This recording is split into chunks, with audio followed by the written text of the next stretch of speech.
Assalamualaikum warahmatullahi wabarakatuh. Hari ini Ibu akan membahas soal pendalaman materi yang kedua. Silakan kamu buka buku halaman 24-nya. Bagian A, tentang sistem organisasi kehidupan. Pada soal nomor 1, bagian yang ditunjukkan oleh huruf Y pada gambar tersebut mempunyai ciri-ciri nomor. Ya, jawabannya itu adalah D, 3, 4, dan 5. Penjelasannya yaitu ini adalah gambar struktur membran plasma. Bagian Y ini itu bagian dari struktur membran plasma, yaitu fosfolipid. Ya. Jadi, fosfolipid itu terdapat dua bagian kepala dan bagian ekor. Bagian kepala disebut fosfat, bagian ekor disebut lipid. Kalau bagian kepala itu menghadap keluar membran plasma dan bersifat hidrofilik atau suka dengan air. Sedangkan bagian ekor itu tidak suka dengan air atau disebut dengan hidrofobik dan terletak di dalam membran plasma. Lanjut, yang soal nomor kedua. Susunan yang tepat pada sistem organisasi kehidupan dari yang sederhana menuju yang kompleks, yaitu mulai dari sel, membentuk jaringan, kemudian membentuk organ, sistem organ, lalu terakhir adalah membentuk organismenya. Itu susunan dari sistem organisasi kehidupan. Halaman 26. Seorang siswa melakukan pengamatan terhadap salah satu jaringan pada tumbuhan yang belum teridentifikasi menggunakan mikroskop. Jaringan tersebut diketahui banyak terdapat pada ujung akar dan ujung batang tumbuhan. Berikut pernyataan yang tepat mengenai akibat dari aktivitas jaringan tersebut. Nah, kira-kira jaringan apa tuh? Nah, jawabannya itu adalah A. Akar dan batang bertambah panjang. Karena pada jaringan tersebut itu adalah jaringan meristem primer, ya, merupakan jaringan perkembangan lebih lanjut dari pertumbuhan embrio, misalnya pada kuncup ujung batang dan ujung akar, ya. Nah, meristem yang terdapat pada ujung batang dan ujung akar itu disebut meristem apikal, ya, yang menyebabkan batang dan akarnya bertambah panjang. Nomor kedua, xilem dan floem merupakan jaringan pengangkut pada tumbuhan. Pada jaringan xilem dan floem terdapat satu jaringan yang mempunyai nilai ekonomis tinggi. Sifat jaringan tersebut hingga bernilai ekonomis adalah yang D, yaitu dinding selnya mengandung lignin atau zat kayu. Kenapa mengandung nilai ekonomis yang tinggi? Karena pada jaringan ini bisa dimanfaatkan menjadi berbagai produk, misalnya seperti benang, karung, tali, dan sebagainya. Lanjut halaman ke-28, soal pendalaman bagian C. Ketika berjalan secara refleks, tangan dan kaki bergerak seiring dan seirama. Gerakan itu disebabkan antara tulang yang satu dan tulang yang lain terjadi hubungan yang disebut sendi. Jenis sendi yang digunakan pada saat berjalan itu adalah yang B, jawabannya, sendi engsel dan sendi peluru. Alasannya yaitu, nah, kalau sendi engsel itu merupakan persendian yang memungkinkan gerakan searah, misalnya terjadi pada siku dan juga lutut. Kalau sendi peluru itu persendian yang memungkinkan terjadinya gerakan ke segala arah. Contoh persendiannya adalah gelang panggul dan tulang paha, serta antara gelang bahu dan tulang atas. Nah, coba deh kalian amati ketika kalian berjalan itu sendi yang bergerak atau yang bekerja itu adalah sendi lutut sebagai sendi engsel dan juga persendian antara gelang panggung dan tulang paha, ya. Yang kedua, apabila seorang membengkokkan tangannya atau fleksi, maka mekanisme kerja yang terjadi adalah D, jawabannya, antagonis, yakni otot bisep berkontraksi dan otot trisep relaksasi. Perhatikan, pada saat kita membengkokkan tangan atau fleksi, otot yang bekerja adalah otot bisep dan trisep.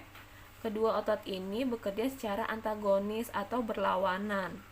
Pada saat tangan dibengkokkan, otot bisep berkontraksi dan otot tricep melakukan relaksasi. Saat tangan kita lurus, otot bisep berelaksasi dan otot tricep berkontraksi. Jadi kebalikannya ketika tangan dibengkokkan dengan tangan diluruskan. Lanjut soal pendalaman halaman 30 bagian D. Di sini berikut pernyataan yang tepat mengenai penyebab terjadinya kondisi tersebut. Kondisi tersebut apa nih? Perutnya tidak nyaman, mengganggu aktivitas selama di sekolah, ya. Nah, setelah ditelisik atau ditelusuri, ternyata si Yoga ini sering makanan yang kurang sehat dan tidak berserat, ya. Pernyataan yang tepat dengan kondisi tersebut yaitu absorpsi airnya yang berlebihan, ya.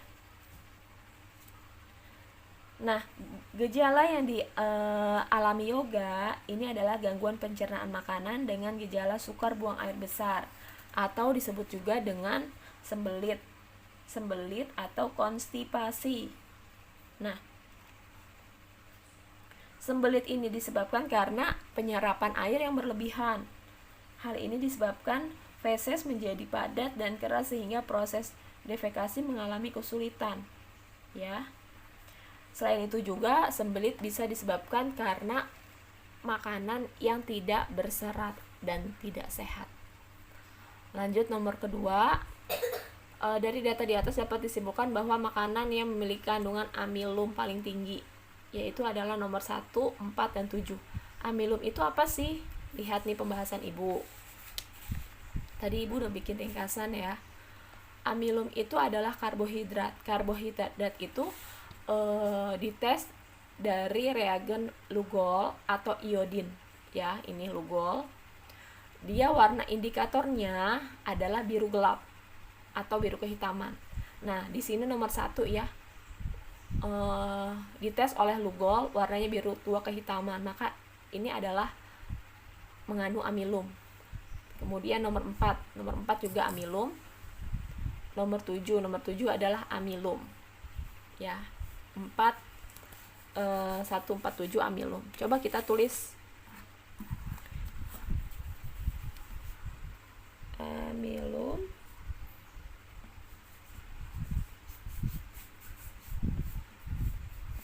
Kalau 2 itu apa tuh? Kalau 2, coba kita cocokin. Kalau misalkan kalian pengen tahu orang jingga, yang kedua itu glukosa ya. Yang ketiga apa? Yang ketiga itu apa tuh? Biuret ungu. Protein, yang ketiga protein. Yang 32 bagian E, yaitu tekanan darah di dalam pembuluh arteri Ibu Raisa adalah 150 pada sistolnya. Sedangkan pada diastolnya 100 mmHg. Berdasarkan pernyataan tersebut, Ibu Raisa dinyatakan menderita penyakit apa? Oke, baik, penyakit hipertensi. Yang perlu kalian pahami, jika kondisi badan normal atau tekanan darah yang normal itu adalah sistolnya adalah berada di 120 ya, dan diastolnya berada di angka 80, itu kalau normal. Nah, karena ini lebih dari 120 yaitu 150, maka Ibu Raisa adalah mengalami hipertensi atau tekanan darah tinggi. Kalau tekanan darah rendah apa disebutnya? Tekanan darah rendah itu disebut dengan apa namanya ya, Ibu lupa. Hipotensi, maaf ya. Tekanan darah rendah di bawah, artinya sistolnya ini di bawah angka 120 namanya hipotensi. Nomor 2, Alia tertidur dengan posisi tangan menengkuk ke belakang kepala dalam kurun lama menyebabkan peredaran darah tidak lancar. Keadaan yang dialami Alia dapat berakibat apa nih? Yang pasti D jawabannya ya, dapat menyebabkan tangan kesemutan, ya. Ya, tangan kesemutan itu kondisi di mana keadaan yang terjadi karena posisi duduk atau tidur yang lama. Keadaan ini sebenarnya terjadi karena gangguan pada saraf akibat proses peredaran darahnya yang terganggu. Lanjut ke halaman 33 bagian F. Dari tabel, berdasarkan hasil pengamatan tersebut dapat disimpulkan bahwa kecepatan pernapasan dipengaruhi oleh faktor C, kegiatan tubuh ya. Apa sih kegiatan yang dilakukannya? Oke, baik, pembahasannya gini aja deh. Dari anggota keluarga yang ada pada tabel, dihitung kemampuan bernapasnya mempunyai usia yang berbeda-beda kan. Nah, faktor usia ini sangat berpengaruh terhadap kecepatan bernapas. Jika semakin tua, maka semakin kurang kecepatan bernapasnya. Hal ini disebabkan karena aktivitas fisiknya yang berkurang, serta sudah mulai berkurangnya kekuatan dari sel ototnya. Itu yang menyebabkan. Berarti kegiatan tubuh. Yang kedua, perhatikan pada gambar. Ini adalah gambar proses pernapasan inspirasi dada. Ya. Proses fase pernapasan inspirasi pada dada. Penjelasannya itu, inspirasi pada pernapasan dada melalui proses otot antar tulang rusuk berkontraksi. Tulang rusuk terangkat, rongga dada membesar. Volume bertambah. Tekanan udara turun, udara masuk ke dalam paru-paru. Pada saat balonnya mengecil, dalam toples membesar, menggambarkan bahwa paru-paru itu mengadakan inspirasi dan terisi udara penuh.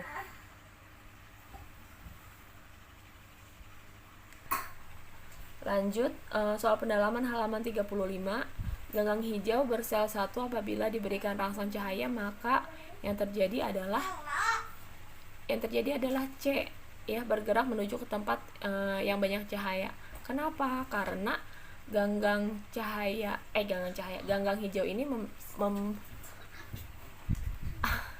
karena ganggang hijau ini membutuhkan cahaya untuk melakukan proses fotosintesis, ya. Ganggang hijau ini merupakan salah satu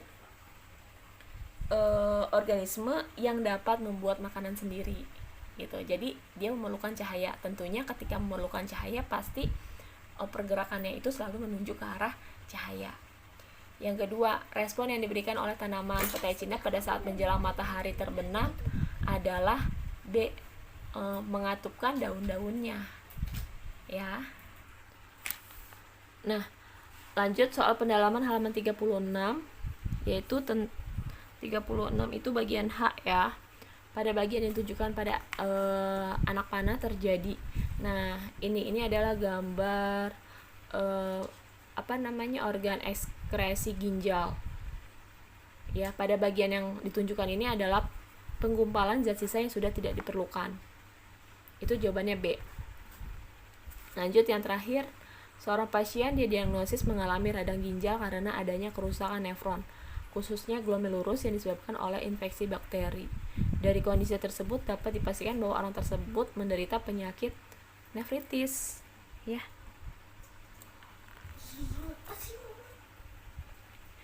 Penyakit nefritis itu adalah radang yang terjadi pada nefron, disebabkan karena infeksi bakteri tadi. Sekian pembahasan soal pendalaman yang kedua. Jika ada pertanyaan silakan jawab WA pribadi ke saya langsung. Terima kasih. Wassalamualaikum warahmatullahi wabarakatuh.